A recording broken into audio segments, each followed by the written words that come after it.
I was paid $1 million to give birth to a child and walk away from his life forever. 12 years ago, I did something no mother could ever imagine. I gave up my newborn baby in exchange for $1 million just to save my family's life. 12 years later, fate placed me as a private tutor to a defiant, cold-hearted boy. And then I realized he was my son. But to him, I was just the help, a stranger. And the most heartbreaking part, the baby I once gave life to, he wanted me gone. If this story touched your heart, even just a little, please give it a like, share it with someone who believes in second chances, and don't forget to subscribe for more real, emotional stories like this one. Emily was only 18 at the time. A cramped apartment, watery instant noodles for dinner, and debt collectors calling every night had nearly broken her. Her father was gravely ill. Her mother had walked out when Emily was just a child. All that remained was her and her 10-year-old brother, her whole world. She had just lost her college scholarship because she had to drop out to work at a diner. A week later, the hospital called. If she couldn't come up with $200,000 in 3 months, her father wouldn't survive the heart surgery. Emily sat in the hospital hallway all night, clutching the bill, her eyes swollen from crying. The next morning, a business card was slipped into her hand by chance, or maybe fate. Nathaniel Stone, private arrangements consultant. She didn't understand what arrangements meant until she stepped into that luxury hotel room. The man before her, Nathaniel, was tall, composed, and refined. His deep blue eyes looked right through her as if he already knew her whole story. He didn't waste time. "You can help me have a child. Just carry the pregnancy. No involvement afterward. I'll pay you $1 million. Emily froze. $1 million. Enough to save her father's life. Enough to send her little brother to school for years. Enough to disappear and start over. "And I'll never get to see the child?" she asked, her voice raw. Nathaniel nodded. "Not once. I'll have the paperwork handled by lawyers. You'll leave the country right after the birth and live whatever life you choose." Emily had no tears left. She looked down at her hands, trembling as they rested on her stomach, a place that had never known life, now holding her family's final hope. She signed, didn't read the contract, didn't ask any more questions. Just weeks later, she was carrying the child of a man she barely knew. And Emily had no idea that 12 years later, that same child would look her straight in the eye and coldly call her just the tutor. Emily never thought she'd get used to the feeling, the sense that a tiny life was growing inside her. Every wave of nausea, every cramp, every sleepless night was a reminder. She was carrying something that didn't belong to her. Everything was clinical, just as Nathaniel had promised. She was moved into a secluded estate on the outskirts of California, with private nurses and an on-call doctor. No one asked how she was feeling. They only needed her to eat, rest, and take care of her body like it was a living contract. For the first 3 months, Emily cried every night. She wrote letters to her younger brother without telling him the truth. She called the hospital, silently paying her father's medical bills like a ghost no one noticed. Nathaniel rarely showed up. Occasionally, he'd call via video from some private jet. The first time he saw her worn-out face after 6 months, he said, "You're doing great. Just a few more months." His voice was calm, but that time, there was something different in his eyes. Just a flicker. As the due date approached, Emily began dreaming of the baby. In her dreams, she heard crying in the wind. She couldn't see the baby's face, only 2 tiny hands reaching for her. She'd wake up with tears soaking her pillow. And then, the day came. The birth happened on a cloudy morning. No one was there except the doctor and a nurse. Emily could barely breathe through the pain, but in that final contraction, she heard a baby cry. One cry, then silence. "It's a boy," the nurse said, her eyes avoiding Emily's. She wasn't allowed to see him, wasn't allowed to hold him. Not even a single touch of skin to skin. The moment the door opened, 2 people in black took the baby, like a package to be delivered. Emily tried to scream, her voice barely a whisper. "Wait, let me see him, just once." No one stopped. The soft click of the closing door felt like a nail driven straight into her heart. The baby, her son, was gone, and she never even knew what his face looked like. A week later, she was given a new passport, a bank account with exactly $1,000 and a one-way ticket to New Zealand. No flowers, no goodbyes. It was a red-eye flight. Emily stared out the window, whispering to herself, "You have to forget him. You did the right thing." But what she didn't know was that some memories can sleep for years, until one fateful afternoon when she heard someone say her name, in a voice so familiar, yet with no idea who she really was. New Zealand was an oddly peaceful place, especially for a girl like Emily, who had just left her entire past behind. She rented a small house on the outskirts of Dunedin, near the sea. The money was enough to pay off her father's hospital bills, cover her little brother's education for years, and most importantly, buy her something she had never truly had: choice. Emily enrolled in a university education program, something she had once only dared to dream about on nights she went to bed hungry. She studied during the day and tutored neighborhood kids in the evenings. Step by step, Emily stitched her life back together with her own scarred hands. The pain from the past never fully disappeared. She just learned how to live with it. Every time she saw a little boy with big eyes and messy black hair, her heart would ache. "Maybe my son looks like that," she would think. But then she'd push the thought away. That was the deal. It was done. 12 years passed. Emily, now 30, had become a respected tutor at a major learning center in San Francisco. She was known for her patience, dedication, and an uncanny ability to reach even the most difficult students. Until one Friday afternoon, when her manager walked into the office and handed her a file. "This family's very wealthy. They live in a mansion up in Pacific Heights. Their 12-year-old son has behavioral issues. Bright but defiant. They're requesting a private in-home tutor starting next week. Triple the usual pay." Emily agreed. She needed the extra money to help her brother, who was now in medical school. The file had very little information, just the boy's name, Lucas, no photo. That afternoon, as she stepped through the towering white gates of the mansion, Emily felt something strange, something oddly familiar, like the scent of the wood in the grand hall, or the way the sunlight filtered through the tall glass windows. But that sense of familiarity turned into a wave of shock the moment she entered the living room, where a man stood with his back to her. His voice broke the silence. "You're the new tutor? I don't recall approving your name." And when he turned around, Emily froze. Nathaniel, the man who paid her $1 million, the man she hadn't seen in 12 years, the father of the child, the father of her son. And in that moment, Emily knew. Fate had just reopened a door she had tried so hard to bury forever. The air in the room seemed to thicken as Nathaniel and Emily locked eyes. He was taller now, more mature, striking in a tailored gray suit. But the coldness in those deep blue eyes hadn't changed. Still the same calculating gaze that 12 years ago had looked at her like a business transaction. And Emily? Her heart pounded. But some instinct kicked in, and she kept her voice steady.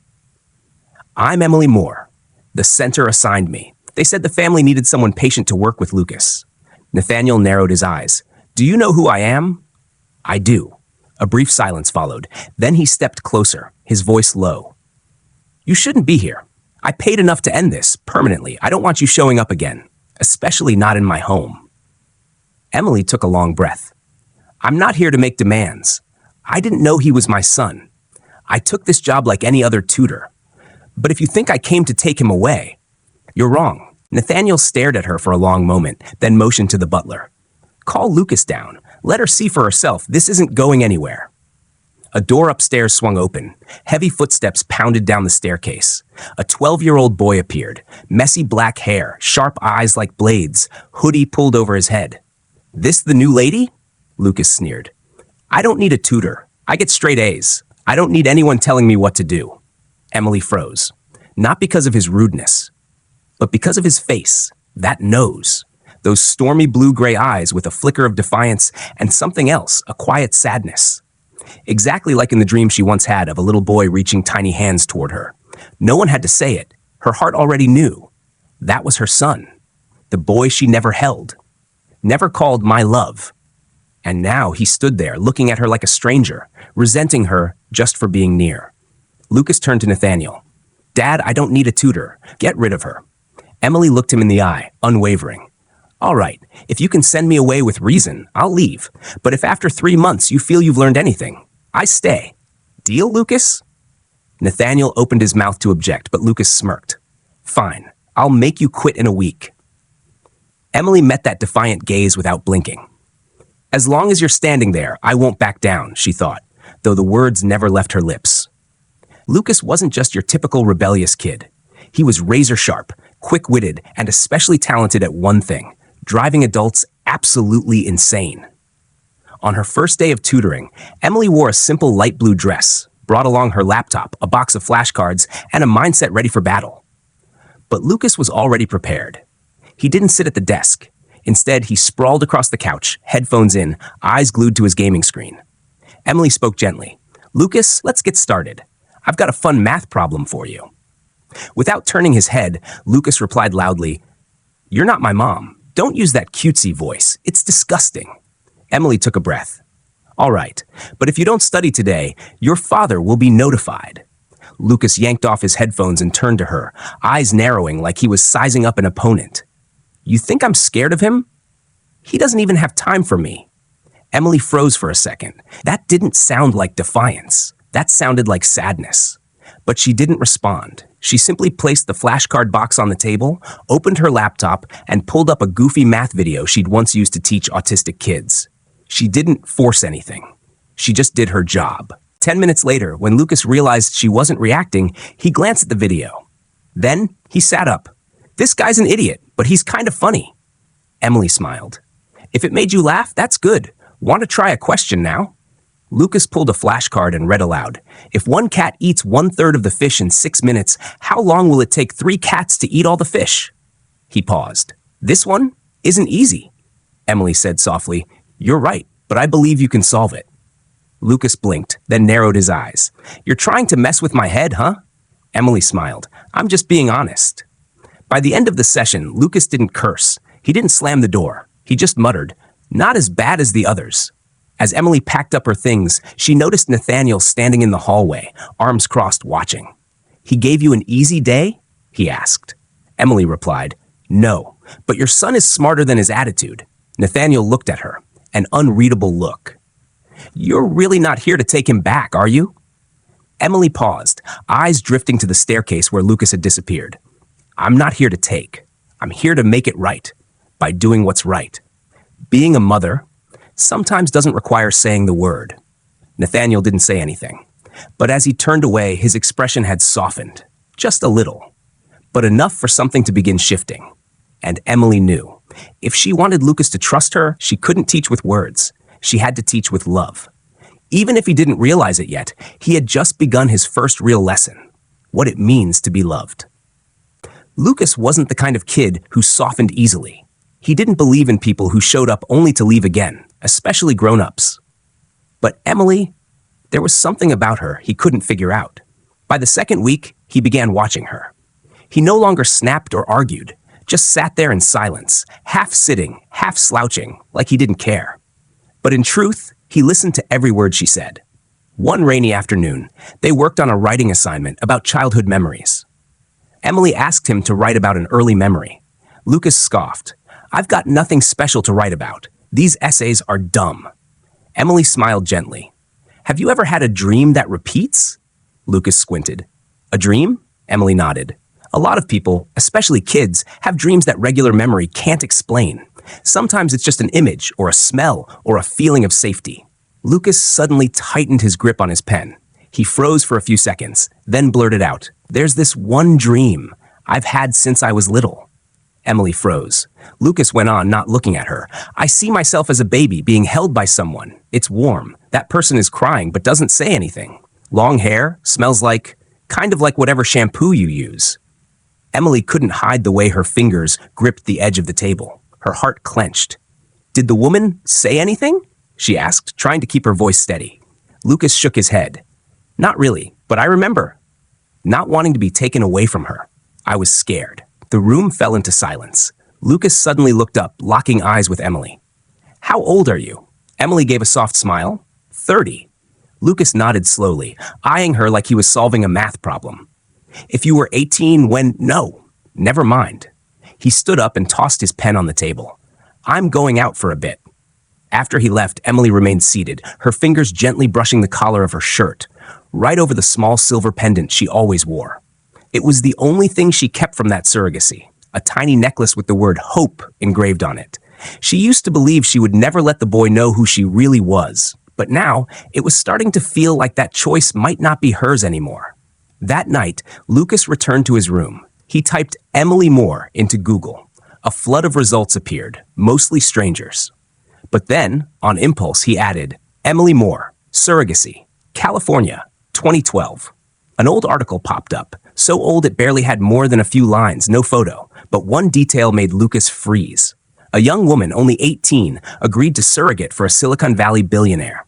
The agreement included a full NDA and relocation overseas. Lucas clenched his fists. 18. Gave birth to me that year. $1 million deal. Could it be? He looked into the mirror. Then picked up the only surviving photo of his birth mother, a blurry piece Nathaniel had once kept. His eyes widened. For the first time, Lucas truly saw the face of his tutor, in his own reflection. Meanwhile, in her room, Emily gently whispered something she hadn't dared to say in 12 years. Lucas, I'm sorry.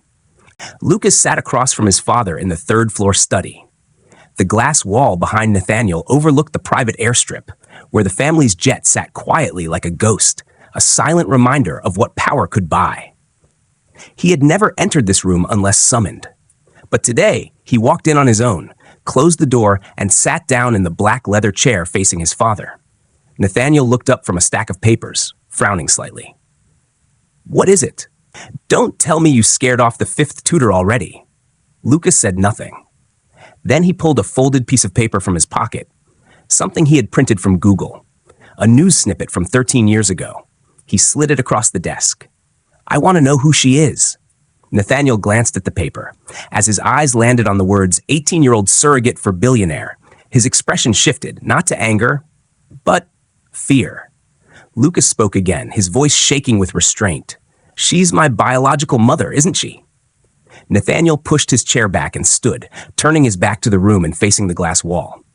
You shouldn't dig into the past, Lucas. Rusilla, why? Because you're afraid I'll find out I wasn't a child born out of love, but just part of a money deal? Nathaniel turned around, his eyes sharp as blades. She agreed. For money. She signed away her parental rights. No one forced her. Lucas shot to his feet. She was 18, and you were what, 35? 40? A billionaire handing a young girl a suitcase of cash and thinking that wasn't wrong? The words hit Nathaniel like a punch to the chest. He didn't answer right away. Then his voice dropped. I lost your mother before you were born. The doctors said she couldn't carry another child. Emily was the only hope left. And she said yes, not for me, but because she needed a new life too. Lucas let out a bitter laugh. So you erased her from mine? Nathaniel looked at his son. I did what I thought was right, for you, for her. But now, I don't know anymore. Lucas froze. She's not a bad person. I don't know why, but when I'm around her, I feel safe. Like in that dream I always have. Nathaniel stepped closer. For the first time, his voice softened. You can't let her know you've figured it out. Lucas's eyes widened. Why? Because you think she'll take me away? Nathaniel was quiet. Then, slowly, he said, because I'm afraid she'll leave. Lucas walked out of the room, his heart tangled in knots. At the same time, Emily was tidying up Lucas's room. As she picked up a small drawing tossed under the desk, she froze. It was a sketch of a woman holding a baby, crying. At the bottom, in shaky handwriting, it said, Is this you? She knew then a small heart was knocking on the door of its mother's. Lucas knocked on the study room door like he did every day, but this time he didn't barge in like a storm. He stood quietly for a few seconds, as if choosing the right words to start a chess game he couldn't afford to lose. Emily looked up from her book, smiling gently. 10 minutes early today, Mr. Lucas. Something special going on? Lucas gave a small shrug, then sat down. He didn't open his book or take out a pen. I have a question. Emily tilted her head slightly. About the lesson? He shook his head. About you. Emily's breath caught for a moment. Her hand tightened on the edge of the table. Well, go ahead and ask. Lucas pulled an old drawing from his pocket and handed it to her. Emily looked at it. A woman held a baby in her arms, tears in her eyes, but a soft smile on her lips. Below the drawing were just 4 words, scribbled in uneven handwriting. Is this you, Mom? Emily froze. Her chest ached. Every wall she'd spent 12 years building shattered in an instant. Lucas looked her straight in the eyes. I did some digging about a girl named Emily, 18 years old, who became a surrogate in California. I know you used to live there. You disappeared from the US the exact year I was born. Emily set the drawing down on the table. Her hand trembled slightly. Lucas, you shouldn't have gone looking for that. Why? He asked, not angry anymore, but sad. Because you're afraid I'd find out I was a baby bought for $1 million? Emily gently shook her head, tears beginning to well up. It wasn't buying. It was sacrifice. It was everything I could do to save a family that was falling apart, and to keep my own from falling apart, too. Lucas sat still. Emily spoke again, as if breathing out each word. I wasn't allowed to keep you. They wouldn't let me, but not a single day has gone by that I haven't thought about you. Not one night without wondering if you grew up strong, if you knew how to laugh, if you ever felt loved. Lucas lowered his head. I used to think no one really loved me. Emily couldn't hold back the tears anymore. I always loved you, but I was forced to love you from afar. That 12-year-old boy, who had always hidden his feelings behind sarcasm and attitude, quietly pulled a small object from his backpack, a silver necklace with the word hope engraved on it. I found it under the chair yesterday. I remembered. I'd seen it before, in a dream. Emily trembled. She couldn't hide anything anymore. Lucas, I'm so sorry. I'm sorry I wasn't there for you. Lucas didn't say anything. He just gently placed the necklace into her hand. You don't need to be sorry. But can you stay? The first door had opened, but the real storm was gathering, carried by the man standing between their past and their future, Nathaniel. The mansion was bathed in the pale light of late afternoon. From the upper floor, Nathaniel stood behind the glass wall, silently watching the scene below. Lucas resting his head on Emily's shoulder. Neither of them spoke. But to him, the silence was louder than a gunshot. He already knew. From the moment Lucas started asking about 2012 in San Jose. From the way Emily grew quiet every time she mentioned the child she used to tutor back in college. From the glint of tears in his son's eyes. From the dream he once had, that Lucas would grow up never knowing the truth. But that dream had now dissolved into mist. He walked slowly down the stairs, each step pressing down on an old memory.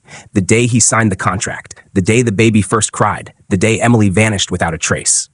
He pushed open the study door. Emily and Lucas turned around instantly. Lucas stood, his gaze steady, no longer afraid. I know everything. Nathaniel looked at Emily. She rose too but said nothing. In her eyes was a quiet courage, blended with gratitude that the secret was no longer a wound kept hidden. So what do you two plan to do? Nathaniel's voice was calm but deep like a chasm. Lucas looked at his father. Nothing. Just don't make her leave. She's not a surrogate anymore. She's someone I want to learn how to love. Nathaniel fell silent. Emily stepped forward. I'll leave if you ask me to. I accepted that 12 years ago. But please, don't take away his last chance to grow up into a good man. Nathaniel turned away, trying to hide his emotions behind his usual steel gaze, but his heart was no longer made of iron. I paid $1 million to have him, but I never realized love isn't something money can buy. Lucas stepped between them, standing firm. You can keep me, with lawyers, with money, with power. But you can't keep my heart if you keep her outside the door. Silence wrapped around the room. Nathaniel turned back, looking at Emily for a long time. For the first time in 12 years, he spoke to her, not as a buyer, but as a lonely man. 3 months from now, would you still want to stay? Emily looked up at him. Her eyes no longer burned with anger, just the weariness of all the years she carried alone. If it's for Lucas, then yes. Nathaniel gave a small nod. 3 people, each carrying their own wound, now stood together in a room bathed in the light of the setting sun. Could this be the beginning of a new kind of family? 3 months. Every day, Emily came to tutor Lucas as usual. But now, she was no longer the strict math tutor. She was a quiet mother teaching her son how to love. Through home-cooked breakfasts, through letting him vent without fear of scolding, through hugs as light as air when he got even the smallest thing right. And Lucas? He didn't change overnight. But slowly, people began to notice a boy who cleared the table without being asked, who said sorry when he raised his voice, who held Emily's hand in the supermarket just because she gets lost easily. Nathaniel still kept his distance, as if afraid that stepping too close might shatter everything. But each evening, he sat quietly on the steps, listening to the sound of his son's laughter echoing from the study room. Laughter he hadn't heard in 12 years. One late afternoon, Lucas pulled them both into the living room.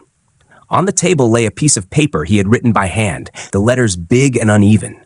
"If we live together, can we just be family?" Emily looked at the note. Nathaniel stayed silent. Lucas spoke again, his voice serious. "I don't need more money. I just want you two to stop treating each other like the past. I'm tired of picking sides. I just want a home." Emily turned to Nathaniel. In his eyes, she no longer saw control, but something rare, a quiet plea for forgiveness. Nathaniel spoke slowly, more sincerely than ever before.